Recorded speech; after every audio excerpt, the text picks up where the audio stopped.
Buenas tardes, bienvenidos al ciclo de actividades por videoconferencia que brinda el Colegio Público de Abogados de la Capital Federal. Hoy, como actividad organizada por el Café Jurídico, contamos con el doctor Alejandro Javier Siderio, que nos hablará de Derecho a recurrir, recursos en procesos de familia.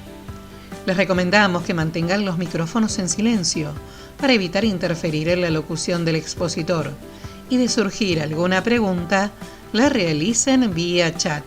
Ahora sí, le damos la palabra al doctor. Bienvenido.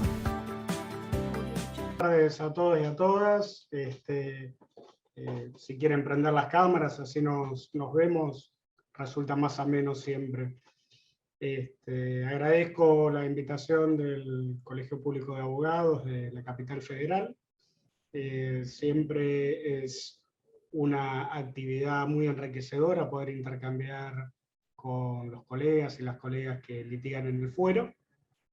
Para quienes no me conocen, yo soy juez civil de familia acá en Capital Federal, con lo cual el tema que hoy nos convoca es un tema que verdaderamente nos enriquece a todos y que muchas veces pareciera ser que estamos enfrentados cuando se realizan las críticas hacia los pronunciamientos que vamos dictando, cuando en realidad es todo lo contrario, ¿no? Desde la magistratura nos enriquecemos y entendemos que se contribuye a la construcción del derecho a partir del ejercicio profesional, cuando los recursos que se interponen son adecuados conforme a lo que prevé el Código Ritual, y que no es una mera crítica, sino que conlleva verdaderamente el verdadero ejercicio de recurrir las providencias. Como ustedes bien saben, no tenemos un código procesal de familia, sino que nos regimos por el Código Civil y Comercial, con lo cual los recursos son aquellos que están previstos para todas las contingencias del derecho civil, tanto las patrimoniales como las de familia. Esto a lo mejor en una eventual reforma procesal se podría contemplar, pero lo cierto es que los recursos existentes dan buena cobertura a este derecho a recurrir las decisiones judiciales. Ustedes bien saben, el primer recurso que tenemos es el recurso de reposición o revocatoria, que se interpone contra las providencias simples que causen un gravamen y que conlleven la necesidad de la revisión de la providencia por el mismo tribunal que la dictó. La revocatoria se interpone dentro de los 3 días, si se interpone respecto a una resolución, una providencia que ha sido a petición de la misma parte que interpone el recurso, o una providencia dictada de oficio, no se sustancia y se resuelve. En caso que sea una providencia que ha sido dictada en virtud de la petición de la contraparte, se le corre traslado, y este traslado también debe evacuarse dentro de los 3 días, y ahí se resuelve. En el caso de que se trate de una providencia que se dicta en una audiencia, se tiene que interponer dentro de la misma audiencia, se tiene que fundar en ese acto, se corre traslado en ese mismo acto y se resuelve. La revocatoria requiere que, para que verdaderamente la parte que le interpone tenga la seguridad que pueda ser atendida su petición en caso de ser denegada por el propio juez que dictó la providencia, requiere que lleve el recurso de apelación en forma subsidiaria.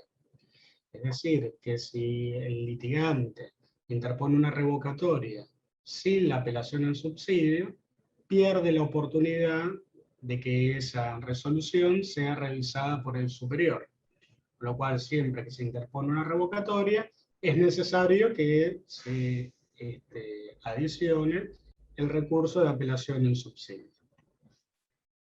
Este recurso de reposición, en principio, van solamente contra las providencias simples. Es decir, no pueden ir contra un interlocutorio, no pueden ir con una sentencia definitiva.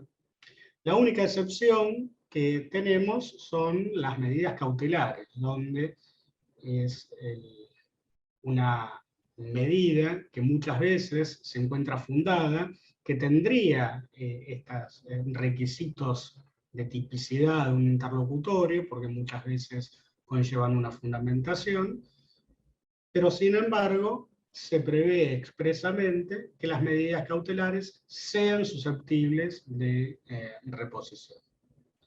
Fuera de ello, entonces, solamente va contra las providencias simples. En el recurso de apelación, nosotros tenemos que el propósito del litigante es que la resolución o la providencia sea revisada por el tribunal de alzada, no ya por el mismo tribunal que dictó la sentencia, sino que el expediente sea revisado por la Cámara de Apelaciones. Estos recursos de apelación pueden interponerse contra las providencias simples que causen gravamen irreparable, o contra los interlocutorios, o contra las sentencias definitivas.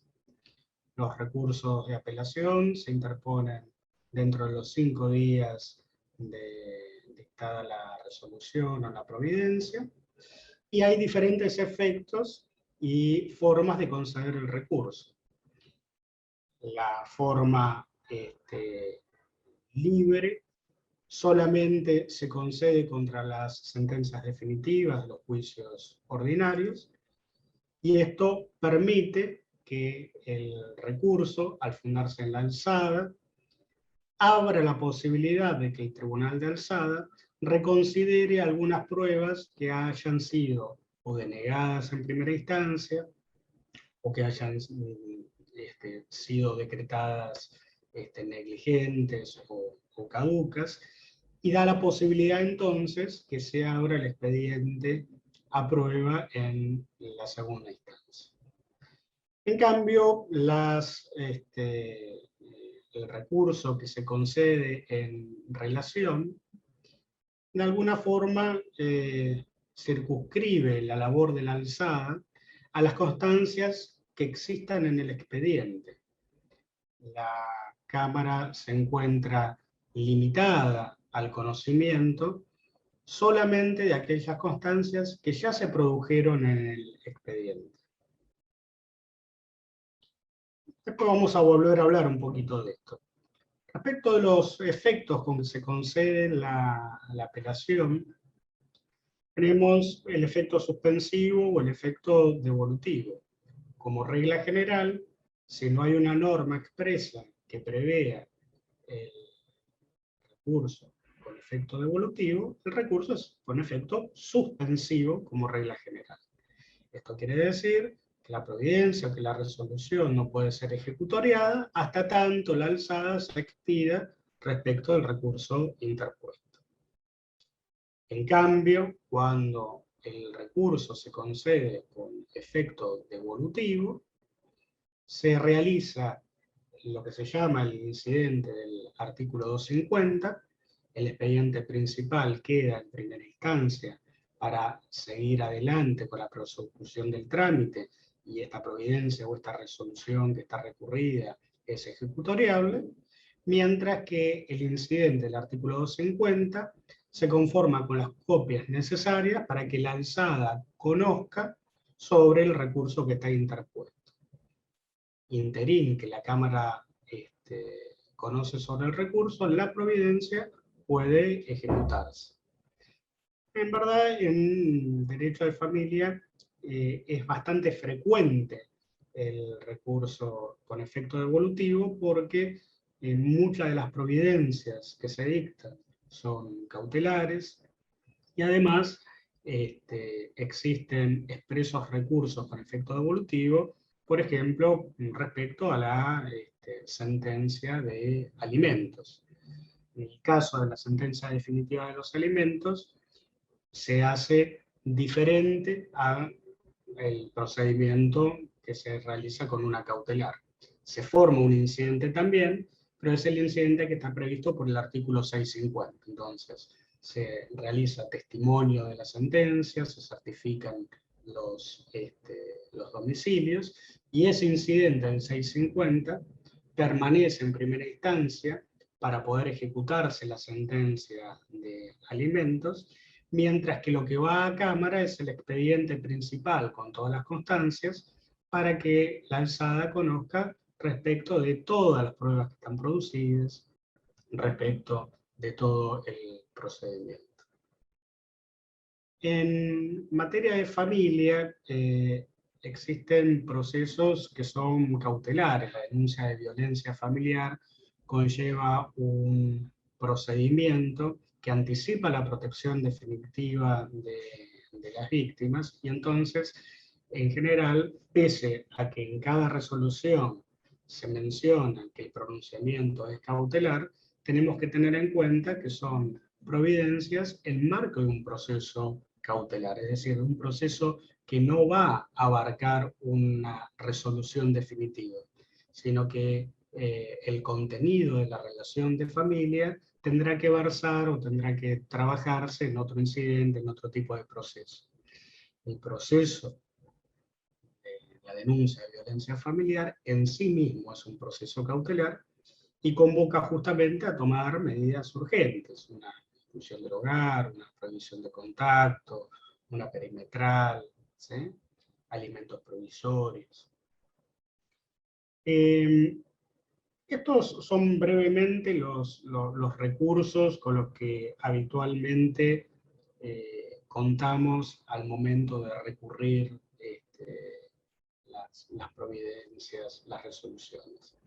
Pero en el derecho de familia existen algunas particularidades, porque el contenido del derecho de familia no hace a la cosa juzgada en sentido formal, porque permanentemente puede ser revisada en tanto y en cuanto se verifique que se han modificado las circunstancias que fueron tenidas en cuenta al momento de dictar las resoluciones, aun aunque se traten de sentencias dictadas en el marco de un proceso de conocimiento, como puede ser un incidente o un juicio de responsabilidad parental o cuidados personales o un régimen de comunicación o alimentos. Entonces, si bien no está previsto en términos doctrinales o técnicos hablar del incidente como recurso para modificar las decisiones de familia, tenemos que tener en cuenta que esta es una vía adecuada para la modificación. Sobre todo teniendo en cuenta que hay algunos tipos de procesos que, por su propia naturaleza, no permiten el desarrollo de pruebas suficientes o periodos de tiempo que contemplen la verdadera posibilidad que se atiendan las diferentes particularidades y defensa de las partes. El juicio prototípico es lo que sucede con el juicio de alimentos. El juicio de alimentos, como ustedes bien saben, es un proceso especial que, a diferencia de lo que ocurre con otro tipo de procesos en otras ramas del derecho, circunscribe la participación de la parte demandada y su derecho para poder ejercer su defensa se encuentra limitado en virtud que el legislador ha considerado que el contenido que busca resguardar la acción tiene un valor superior al desarrollo del derecho de defensa en ese mismo expediente. Si nosotros tuviéramos que hacer un poco de historia, el proceso de alimentos sobre todo cuando se verifica cuál era la forma que heredábamos de España en los primeros tiempos de nuestro derecho patrio, era lo que se llamaba un juicio monitorio, es decir, un juicio que no permitía la participación de la parte demandada. ¿Y esto por qué? Porque el derecho que se buscaba verificar y que se trataba de resguardar a través del juicio de alimentos era de una necesidad que el ordenamiento jurídico la colocaba por encima de cualquier otra situación o derecho. Piensan ustedes que se trata justamente de aquello que se necesita para la subsistencia del alimentado. ¿Sí? En este caso pueden ser niños, niñas, adolescentes, personas con alguna situación que le impida poder prodigarse a aquellas cuestiones que son necesarias para su subsistencia. Entonces, esta urgencia de la necesidad es planteada por el derecho como una prioridad. Recuerden ustedes siempre que el derecho como construcción social es un regulador de bienes y valores jurídicos dentro de una comunidad. Y por lo tanto, cuando el legislador atribuye diferentes resguardos a diferentes derechos, lo hace siempre con la mira de tratar de resguardar aquel que resulta más vulnerable.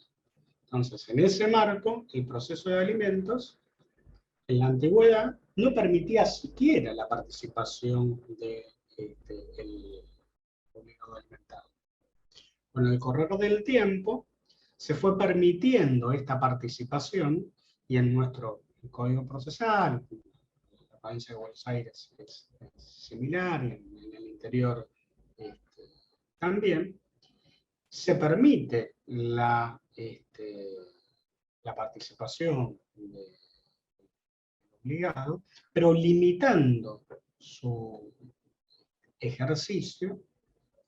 El código establece dos elementos, a la calidad de la prueba y al tiempo de desarrollarse la prueba. La doctrina y la jurisprudencia han ampliado la posibilidad que el alimentante pueda desarrollar cualquier tipo de prueba, incluso periciales, testimoniales, ¿sí? No meramente instrumentales, no meramente documentales. Pero sí se mantiene la limitación de que sea solamente dentro del tiempo en que la parte actora desarrolla su prueba.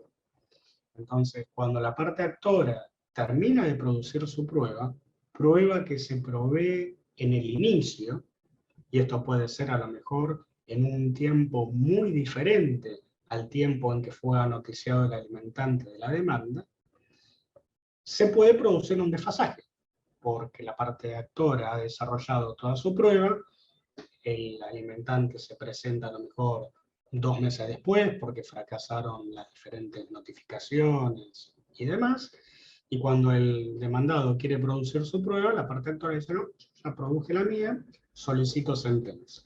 Y automáticamente, cuando la parte actora pide sentencia, el juez dentro de los 5 días tiene que dictar sentencia. Sí, la parte demandada puede ser, bueno, pero yo no he logrado producir mi prueba.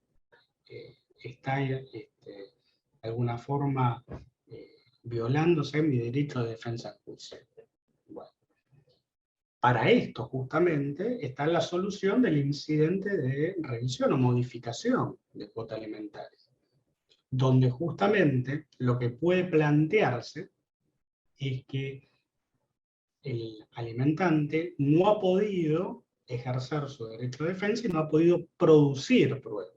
Entonces, esta razón, que es la necesidad de producir pruebas, lo habilita a realizar un incidente. Este incidente tiene características diferentes al juicio de alimentos. Mientras que el juicio de alimentos, como dijimos antes, interpone la demanda a la parte actora, se le provee la prueba, se cita a la audiencia del 639, en esa audiencia se prevé la posibilidad de conciliación, y si no la hay, en ese acto se provee la prueba del demandado, y el tiempo para producir la prueba que tiene el demandado es hasta que pide la sentencia a la parte actora, esto conlleva un procedimiento especial diferente de todo lo que nosotros vemos, donde hay una demanda, una contestación de demanda y un plazo común para producir la prueba. Entonces, el juicio de alimentos, al ser un proceso especial, ¿sí?, puede conllevar el defecto de que la parte demandada no pueda articular adecuadamente su derecho de defensa.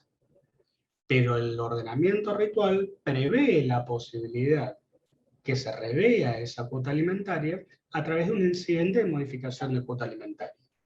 Ese incidente sí tiene plazos comunes. Entonces se corre traslado de la demanda por 5 días, contesta, plazo de prueba común, se produce la prueba y se dicta la sentencia. También puede ocurrir que la necesidad de modificar esa cuota alimentaria no sea solamente porque la parte demandada no ha podido producir su prueba, sino porque se han modificado las circunstancias tenidas en cuenta. Y entonces, en ese caso, se ve cuál es la necesidad del aumento o la disminución de la cuota alimentaria. Y en estos incidentes de aumento o disminución de cuota alimentaria también pueden plantearse medidas cautelares para producir aumentos provisorios o disminuciones provisorias.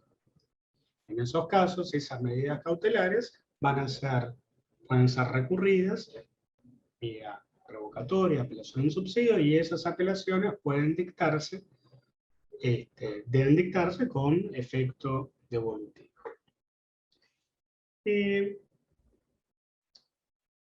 Esto a grandes rasgos, esto nosotros tomamos el juicio de alimentos, pero también podemos ver que puede realizarse para poder recurrir, no en términos de apelación, sino en términos de revisión, una decisión judicial que se toma en el marco, por ejemplo, un expediente de violencia familiar, donde se hace la exclusión del hogar, por ejemplo, del señor, y entonces, en el acotado marco que tiene un proceso de familia, no logra debatirse el contenido de la pretensión. Entonces, apelan, va a Cámara, y en general, la Cámara, todo lo que sea medidas cautelares dentro de un marco de violencia familiar, queda ratificado, queda confirmado, en virtud de la propia naturaleza del proceso, que no es un proceso de debate. Entonces, la vía para poder modificar esa decisión podrá ser un incidente de atribución de la vivienda familiar, o un incidente de fijación de canon locativo para que exista una contraprestación a esa ocupación unilateral o exclusiva de la otra parte. Entonces, en el marco de ese incidente, sí se empiezan a debatir aquellas cuestiones que hacen a si existen otras soluciones, otras posibilidades, cuáles son las alternativas y demás.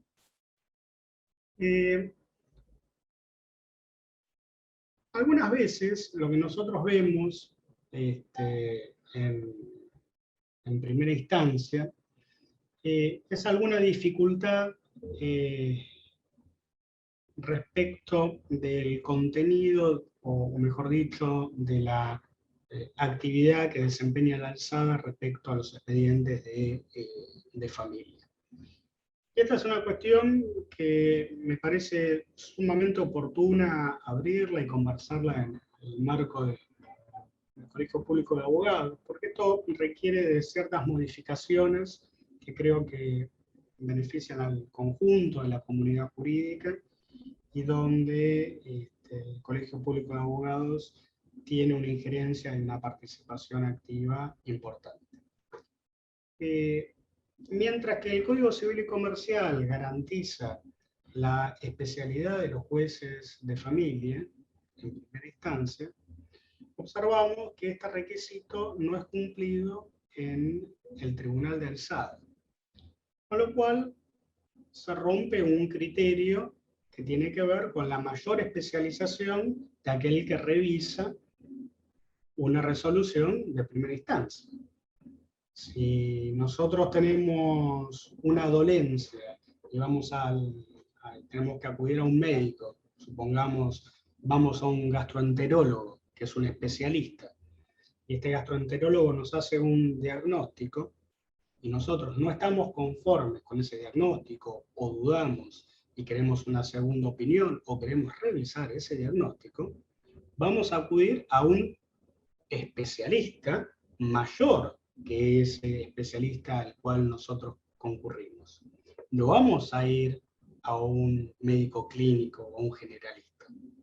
Esto es parte de lo que ocurre actualmente en la capital federal, donde el Tribunal de Alzada no es un tribunal especializado en familia, sino que en algunas salas sí encontramos magistrados o magistradas que han desarrollado su carrera académica, algunos solamente, otros académica y jurisdiccional, con especialización en el derecho de familia. Con lo cual, sería sumamente rico que pudiéramos posibilitar que en un futuro se conformaran salas especializadas en derecho de familia y que los concursos sean convocados específicamente para esas vocalías con la especialización de familia, ¿sí?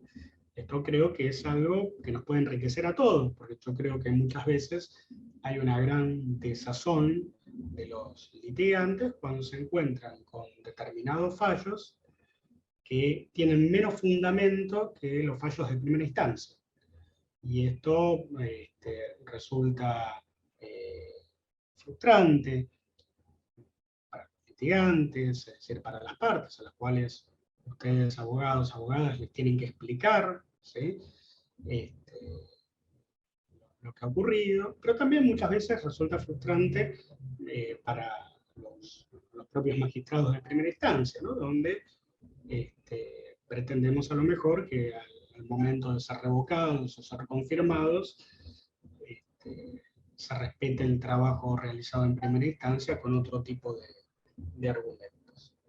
Muchas veces nosotros nos encontramos con que los criterios con los que se resuelve en cámara tienen que ver con el sentido común. En realidad, nosotros entendemos que las cuestiones de familia no tienen que resolverse con sentido común, sino que tienen que resolverse con especialización, ¿sí? Y cuando hablo de la especialización, hablo de la interdisciplina. Nosotros vamos encontrarnos, yo ahora le hice algunos machetes de argumentos con los cuales suele la Cámara revocar algunos fallos de primera instancia, o mejor dicho, no atiende los argumentos contra los fallos de primera instancia, con argumentos que son, digamos, genéricos, ¿no? Qué sé yo, por ejemplo, la expresión de agravios debe ser un acto de impugnación destinado específicamente a criticar la sentencia recurrida, con el fin de obtener su revocación o modificación parcial por el Tribunal de Apelación. En esta orientación, citada norma del ordenamiento ritual, ha recibido de fecunda jurisprudencia en nuestro tribunal, deberá contener la crítica concreta y razonada de las partes del fallo que el apelante considere equivocadas. Ello hace que el contenido de la impugnación se deba relacionar con la carga que incumbe al apelante motivar y fundar su queja como acto posterior a la concesión del recurso. Otro que dice, no bastando en consecuencia escuetos argumentos que constituyen más que una mera discrepancia con el criterio sostenido en el fallo recurrido y que distan de contener una crítica concreta y razonada de los argumentos que sostienen el texto. El memorial, para que cumpla su finalidad, debe constituir una exposición jurídica que contenga un análisis serio, razonado y crítico de la sentencia apelada, para demostrar que es errónea, injusta o contraria a derecho. Debe precisarse, pues, punto por punto, los errores, las omisiones y demás deficiencias que se le atribuyen al fallo. las afirmaciones genéricas y las impugnaciones de orden general no reúnen los requisitos mínimos indispensables para mantener el recurso. No constituye así una verdadera expresión de agravios el escrito que solo contiene afirmaciones dogmáticas sin una verdadera crítica. Esto muchas veces es lo que nos ocurre y es cuando no avanza la posibilidad de una revisión adecuada. Esto es una falencia tanto de los abogados litigantes como de los tribunales de alzada, por la falta específica de contenido interdisciplinario. Entonces, muchas veces, cuando se recurre una decisión judicial, se la recurre a partir del posicionamiento que tiene el cliente, verificando que es contrario a su interés, pero no derriba el contenido o el fundamento por el cual se llega a esa resolución. En materia de interés superior del niño, todo el mundo se arroga la posibilidad de recrear el contenido de acuerdo al interés de cada litigante o de cada parte. Sin embargo, justamente la posibilidad, la previsibilidad que tiene que dar el fallo judicial, tiene que ver con la posibilidad de fundar ese contenido, que puede ser ambiguo para muchos, en una situación concreta que no sea ambigua, para lo cual tiene que estar fundado en un criterio interdisciplinario. Para este niño, para esta niña, esta es la mejor resolución por tal, tal y tal aspecto. Y ese tal, tal y tal aspecto hace que pueda concretizarse a partir de sus necesidades psicológicas, a partir de la configuración familiar, a partir de horarios, inserciones sociales, dinámicas de la familia. Y eso requiere que sea el fundamento del fallo. A la vez, para poder derribar esa argumentación, hace falta un criterio también interdisciplinario que ponga en jaque ese basamento por el cual se ha dictado la norma. Una de las cuestiones que a nosotros más nos conmueven muchas veces, y a lo mejor está lejos de los abogados litigantes particulares, pero no de aquellos que ejercen su ministerio en instituciones como pueden ser defensorías zonales o servicios jurídicos gratuitos, es cuando estamos frente a estas resoluciones que son las más duras que tiene que tomar un juez de familia, cuando tiene que dictar la situación de adoptabilidad de un niño, niña o adolescente. Muchas veces nos encontramos con que aquellos padres, aquellas madres que logran conseguir un asesoramiento jurídico, y esto también es una cuestión que es una deuda pendiente del conjunto de la comunidad, en materia de familia en general, en materia de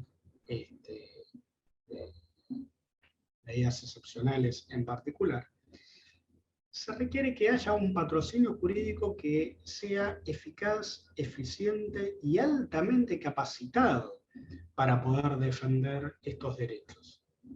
Estamos sin rodeos en una situación límite, en la cual estamos decidiendo sobre el futuro de un niño, una niña, sobre si van a poder seguir vinculados o si va a tener que ir a otra familia.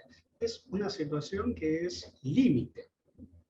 Para esto se requiere que, al ser tan trascendente para la vida de la criatura, la posibilidad de recurrir esté absolutamente garantizada con una gran solvencia jurídica. Afortunadamente, en la defensa pública, los defensores oficiales están altamente capacitados, y tienen gran prestigio en sus argumentaciones y el desarrollo de sus recursos. Pero muchas veces lo que ocurre es que por diferentes circunstancias las partes afectadas no acceden a la defensa pública del Ministerio Público. Y entonces recurren a otro tipo de organizaciones sociales o de base, donde a lo mejor los abogados no están especializados en la temática. Entonces, la argumentación del abogado o la abogada muchas veces tiene que ver con una sensibilidad hacia la pérdida, una sensibilidad hacia el padecimiento, una sensibilidad hacia el recorrido histórico de este padre o esta madre, que a lo mejor también fueron en su momento sujetos de protección judicial o estuvieron internados, etcétera, etcétera, ¿no? Cuando uno se adentra en el recorrido de estas personas, realmente se conmueve. Pero este es un error, porque si la argumentación es una argumentación que solamente abarca esta cuestión emocional, el recurso va a correr la suerte de ser rechazado. Cuando nosotros tenemos que fundar una situación de adoptabilidad, bueno, lo que nosotros evaluamos son las competencias parentales. A diferencia de lo que ocurre con la capacidad biológica de engendrar, las competencias parentales tienen que ver con el desarrollo de ciertas habilidades que hacen al cuidado de los hijos. La empatía, la posibilidad de entender las necesidades, de postergar las propias, de potenciar aquellos recursos que la comunidad le acerca para evitar el sufrimiento de la criatura. Y esto está condicionado muchas veces con el desarrollo de la historia de la propia persona. Y entonces, lo que se va a buscar en el pronunciamiento judicial no es estar de alguna forma contemplativo frente a las necesidades del padre o de la madre que ha sufrido, sino respecto de esta criatura que hoy tenemos que definir cuál va a ser su bienestar futuro. Entonces, las argumentaciones sobre estas apelaciones requieren verdaderamente que exista la competencia del letrado para poder entender cómo debe ser el acompañamiento interdisciplinario para que esta mujer, o este señor, o este grupo familiar pueda conservar dentro de su seno familiar a este hijo o a esta hija, que de lo contrario va a ser colocado en situación de adoptabilidad. Otra de las cuestiones en las cuales muchas veces los argumentos no suelen ser adecuados al momento de apelar, tiene que ver con los juicios de alimentos ya en las sentencias definitivas, cuando en realidad no se argumenta por qué el contenido de la sentencia resulta inadecuado. Entonces acá también hay que hacer un desarrollo, y este desarrollo hay que hacerlo también en clave de lectura en perspectiva de género, donde el monto que a lo mejor se condena a un progenitor conlleva la reciprocidad que la mamá a lo mejor cuenta con más tiempo de cuidados personales de los niños, desarrolla otro tipo de actividad que le impide a ella desarrollar su economía. Y entonces, para poder revertir esto, en realidad el progenitor tiene que demostrar que estos argumentos no son válidos y tiene que argumentar que él desarrolla también este tipo de actividad. Entonces, muchas veces lo que sucede es que los abogados apelan por necesidad del cliente sin poder argumentar verdaderamente cuál es el contenido necesario para revertir lo que en estos casos es un posicionamiento que contempla una perspectiva de género. Respecto de esto, creo que también es algo adecuado para poder hablar en este marco, y creo que es una deuda pendiente hacia el interior del Colegio Público de Abogados, que es cuál es la agenda de género entre los colegas y las colegas. Como ustedes bien saben, el Poder Judicial se encuentra obligado a capacitarse en perspectiva de género. Tenemos varios cursos obligatorios, no solo la ley Micaela, sino el de debida diligencia, y nos capacitamos permanentemente en diferentes cursos. Lo que nosotros nos encontramos a veces son posiciones o argumentos que a nosotros verdaderamente nos alertan respecto de la agenda de derechos humanos que manejan los profesionales. Digo, la perspectiva de género es, sin lugar a duda, un contenido de derechos humanos, no es un contenido solamente de derecho de familia, no es un posicionamiento ideológico, como muchos colegas lo colocan, y esta es una situación que es muy importante tener en cuenta. ¿Por qué? Porque muchas veces lo que observamos es que en los agravios que se desarrollan, se deslizan argumentaciones de índole ideológico contra los magistrados o las magistradas que aplicamos una normativa obligatoria y una política pública sostenida por responsabilidad internacional del Estado en materia de derecho de familia.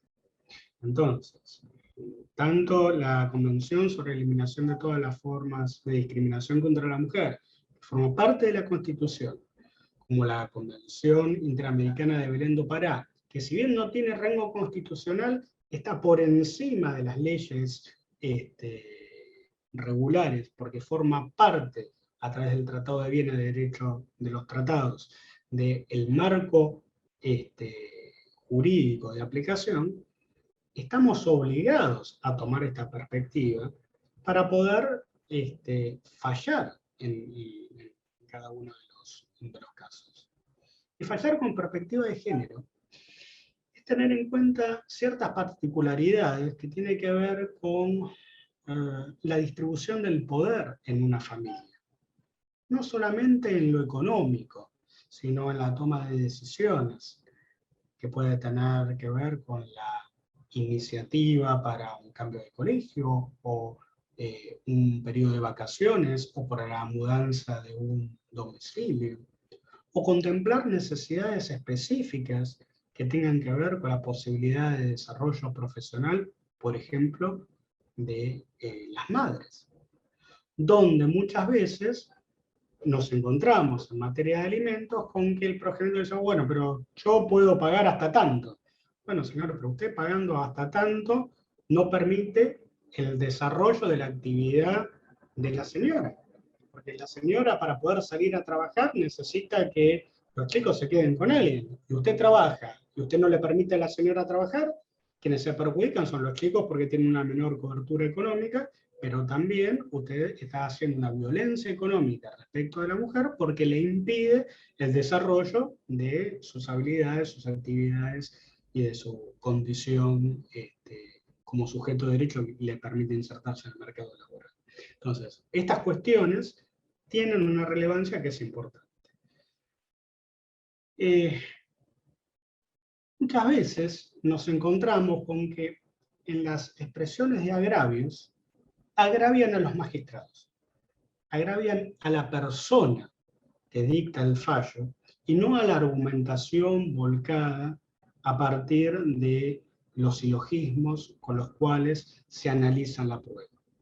Esto también es importante porque en materia de familia, los abogados, las abogadas, los y las operadoras judiciales, tenemos que formar parte de un equipo en el cual intentemos disminuir el daño que las partes tienen producto de su relación vincular.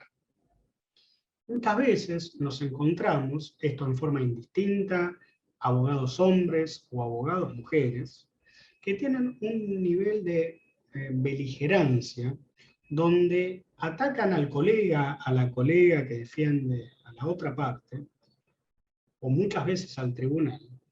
Y esto en realidad reedita la crisis de la familia. Yo ayer hablaba con los alumnos en la facultad cuando abríamos el ciclo, les hacía contar cuántos expedientes podían tener abierto un grupo familiar, ¿no? Contando todo, la violencia, los alimentos, el incidente de aumento, de disminución, las medidas cautelares, el 250, el régimen de comunicación, la prestación compensatoria, la liquidación, las medidas cautelares, la simulación, el fraude, la privación de responsabilidad parental, bueno, todos los de penal, prohibición, incumplimiento de los deberes de asistencia familiar, etc. Bueno, y llegamos a una cuenta como de 23, 25 expedientes, porque muchas veces nosotros nos encontramos con incidentes que tienen que ver con el cambio de colegio, o con el tratamiento que requiere un niño o una niña.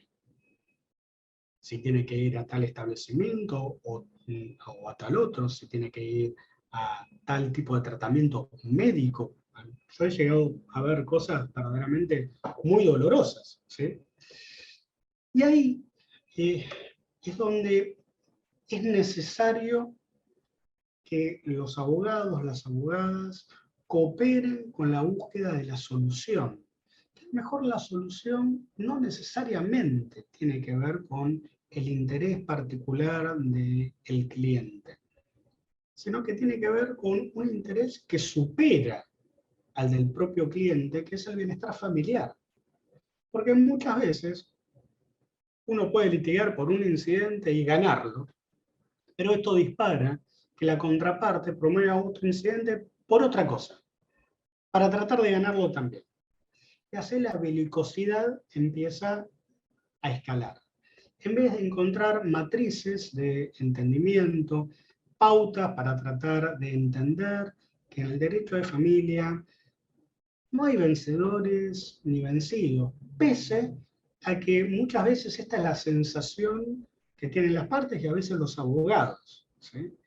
Yo creo que el mayor fracaso judicial en materia de familia es dictar sentencias.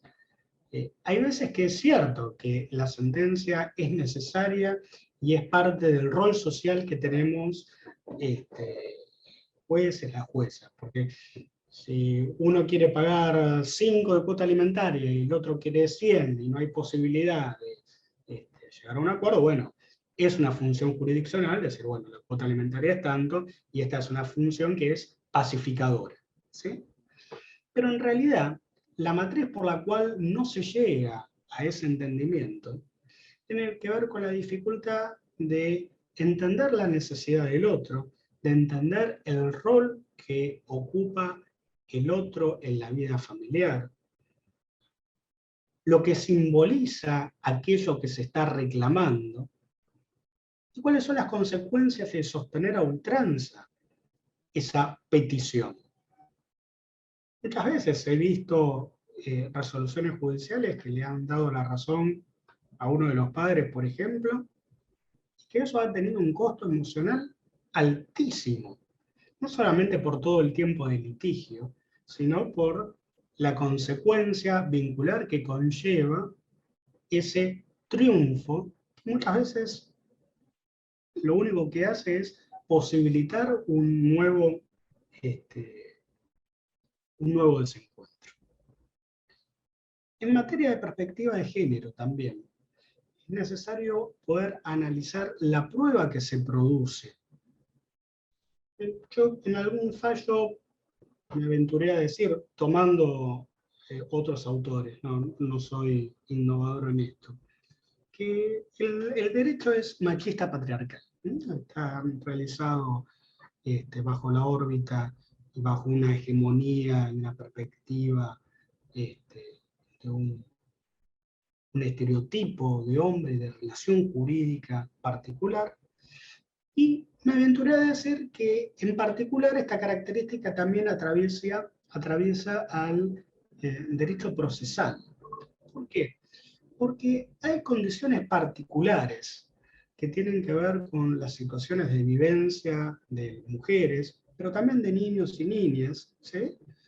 Es decir, aquellos que no están en un absoluto pie de igualdad en relación a las vivencias o a las circunstancias que se debaten en un proceso, que cuando producen su prueba, se produce de una manera que debe ser analizada en base a esa imposibilidad fáctica de rendir la prueba, de acuerdo a la ficción procesal de la igualdad en el proceso. Explico algún caso interesante. Muchas veces nos ocurre que tenemos denuncias de abuso sexual infantil y que esto requiere de un proceso penal y que interín que el proceso penal se sustancia, el régimen de comunicación queda suspendido en sede civil. Muchas veces, ante el sobreseimiento penal, automáticamente vienen a pedir la revinculación paterno-filial. Es acá donde nosotros tenemos que, primero, decir, bueno, la prueba de penal tiene que ver con la posibilidad de que no se haya imputado un delito, ¿sí? La conveniencia de reanudar el régimen de comunicación no es materia penal, sino que es materia civil y debe ser analizada de acuerdo a otras características y a otras situaciones. En este caso, el interés superior del niño. Para lo cual, para poderlo determinar, tenemos que abordarlo no con un criterio procesal meramente, es decir, como hay sobreseimiento se reanuda, sino interdisciplinario.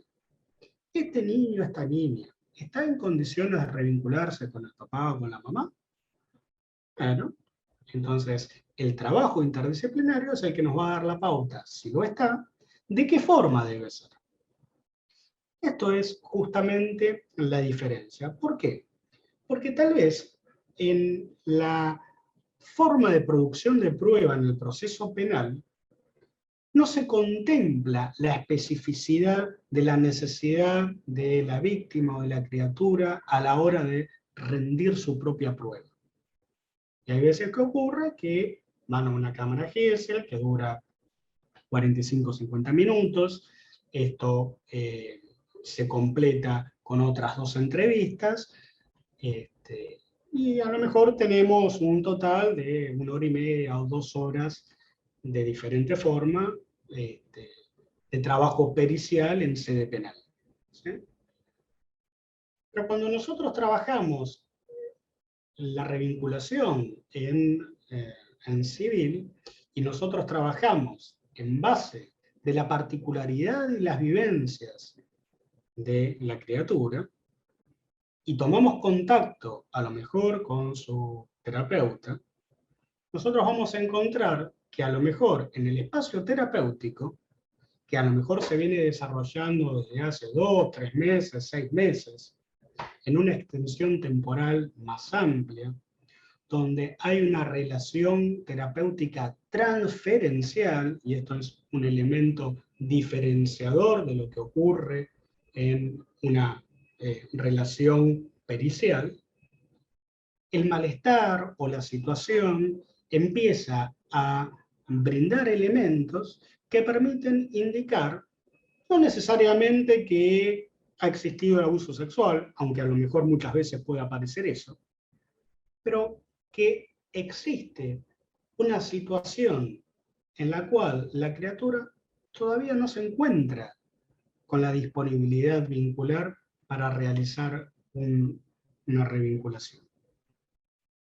Y entonces, esto es justamente lo que uno tiene que aprender en base de lo que es la perspectiva de género. Digo, la perspectiva de género, en realidad, a lo que nos convoca, es analizar la relación de poder, ¿sí? Que en este caso puede darse que sea un niño o una niña, pero también hay una relación de poder que tenemos que desentrañar en virtud de cómo está rendida la prueba. Aquello que fue en penal tiene sus consecuencias en sede penal, pero en sede civil puede argumentarse a través de la incorporación del informe del profesional de la salud mental un elemento que pueda ser relevante a la hora de decidir o no la revinculación paterno-filial. Y esto es muy importante tener en cuenta. Porque en definitiva, dentro de los principios del derecho de familia, está verificar cómo deben participar los niños, niñas en el proceso, también las personas con capacidad restringida. Y esto hace a la necesidad que existan ajustes razonables del proceso.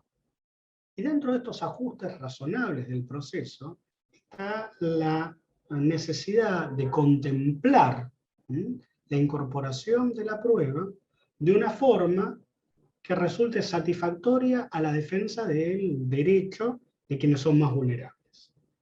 En base de esos argumentos son con los que hay que fallar. Y los contraargumentos que hay que brindar tienen que estar dentro de ese mismo campo.